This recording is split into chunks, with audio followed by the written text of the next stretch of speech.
scare the defending champion, but look at this from McGregor coming through to challenge the man who took the title 12 months ago, and he's timed his run brilliantly. Henry Dare's gone way too hard too soon. Brilliant win. My name's Cam McGregor, I'm a 400 metre sprinter, and this is my Deyo Diary.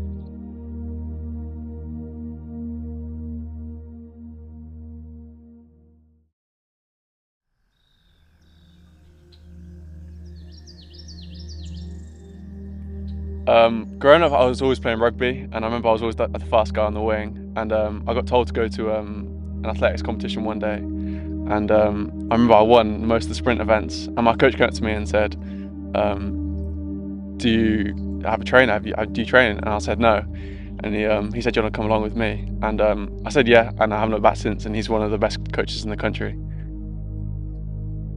The 400 metres is a strange event. Everyone's going to slow down, everyone's going to tire, so it's who can do it the least. There's a stillness before you start where you go through your process and you realise that you can trust all the hard work you've put in, and you have to believe that it's enough. Everyone else is irrelevant in the race, and it's kind of who wants it more to the end of the line. What do you think is like the hardest part of the 400? Definitely that last 100 metres. You can't see anything, you can't feel your legs. But yeah, it's just who wants it more, and it's the race to the finish line. McGregor coming through to challenge the man who took the title 12 months ago, and he's timed his run. I think you have a process, so whether it's training, whether it's in a race, it's the same thing. You just go through the motions. You have like a certain way you set up your blocks, or where you get to your blocks, and it's just shutting out all the external noise, and it's just you versus the track. I think getting the call up to represent Great Britain was incredible. I remember representing GB in Colombia. I met so many inspiring people, and loads of memories along the way.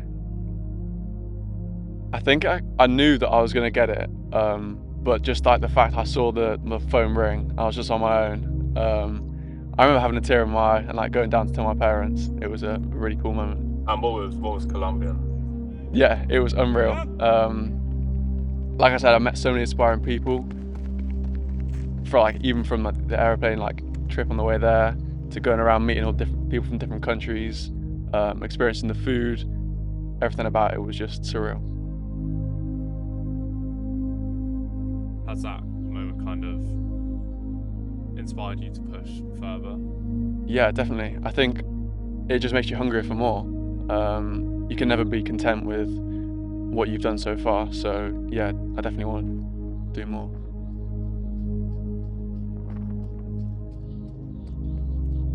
Mentally, how has your injury affected you, and has this changed your perspective on the sport? I think not being able to do what you love for the past 2 years, it's been really interesting for me.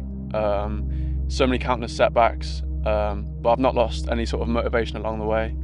And I kind of that fuels my hunger to get back and running, competing, but also it's given me some sort of discipline that I can apply to other areas of my life. Yeah.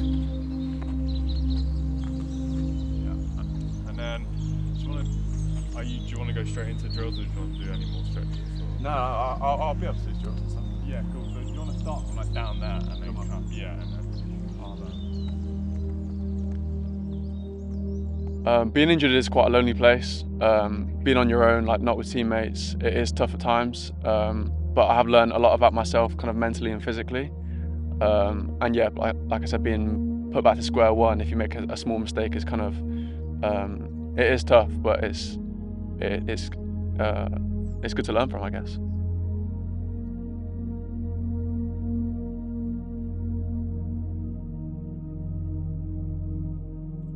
To start, I just want to get back to enjoy racing, to get my passion back. I'm not too focused about the results so far, but then obviously every athlete goes to bed dreaming of making that Olympic team, making GB teams, getting a sponsorship.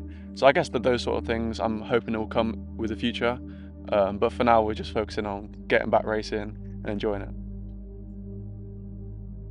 I think surrounding yourself with people that want the best for you is so important. I know it's cliche to say, and a lot of people say it, but whether that is teammates, that's coaches, that's girlfriend, that's best friends, the people that want the most for you, I think it just inspires you to get better each day, and there's like no sort of setbacks or negatives that kind of take you back.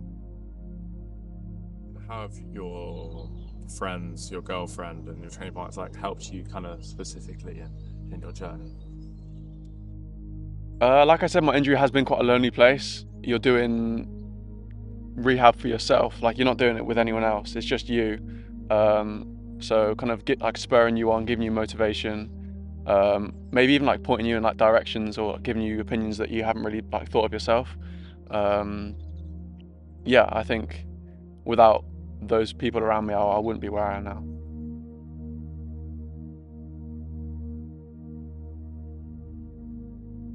I think it's important to enjoy the journey. It's easy to obsess over the next goal, the next objective, but kind of enjoying where you are is so important. Like I think my younger self he wouldn't believe it if I told him the kind of the difficulties that I'm facing today.